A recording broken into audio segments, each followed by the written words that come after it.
Well, I'm delighted to say we are now joined by the player of the match, Joe Felix. Thanks for joining us again, Joe. I know it's getting a little bit chilly out here. The points shared, but what did you make of the game this evening? I thought it was a tough game. I thought both teams were going at it. I thought we created some good chances. We had some good spells. They had some good spells, but just wanted it to be today. So we take a point and we move on to the next game. Yeah, it was a very close encounter, and going into the game at half-time 0-0, what did the gaffer say to you at half-time? Because the immediate response was fantastic. Yeah, I mean, the gaffer, he's always pushing us and demands more from us, and I guess we showed a reaction when we come out second half, and that's what we need to start doing more. And yeah, I thought we did brilliantly. Well, we started off brilliantly in the second half, and then we had some spells where we was on and off, but yeah, it was a tough game. Joe, obviously you weren't able to get the 3 points today. The gap is now 11 points between yourselves and Barnet. Are you guys still focusing on trying to win the league, or you got half an eye on the playoffs as well? Look, I mean, I'm positive. I just focus a game at a time and focus on the controllables, and that's what we can do. And yeah, that's what I'm looking at. So next game is what I'm looking at. I'm not really looking too far ahead, and we'll just see what happens. Before the game, you mentioned that you preferred. You thought your favoured position might be at right back. You started at left back. So how do you adapt and become so versatile in those positions? I mean, when you love football, you just go out there and do your thing.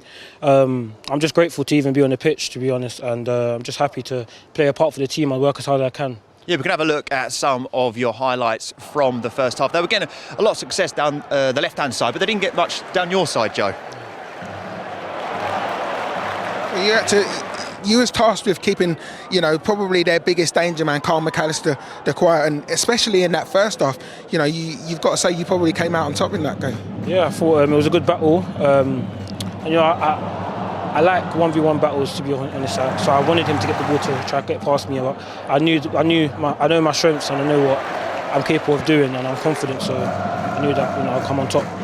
And obviously, coming into this division, you was at Worthing last season, just fell short in the playoffs, but you was one of the standout players. Were you always confident that you could make the step up into the National League and thrive in the way that you have done?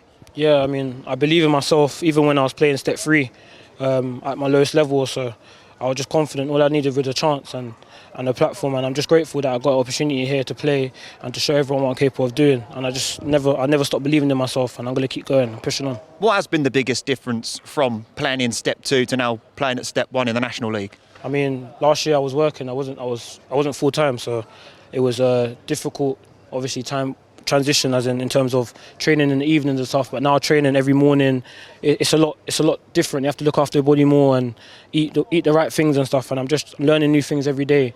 And yeah, I'm just grateful to be here, to have the opportunity to play football, and it's what I love. So yeah. Joe, it was a fantastic performance, so thank you for joining us. I think we've got a few fans over there that have been singing your name and looking to sign a few autographs, so go get yourself one, mate, and thanks again, and all the best for the rest of the season. Thank you, appreciate it. A little round of applause as well there. It's fantastic.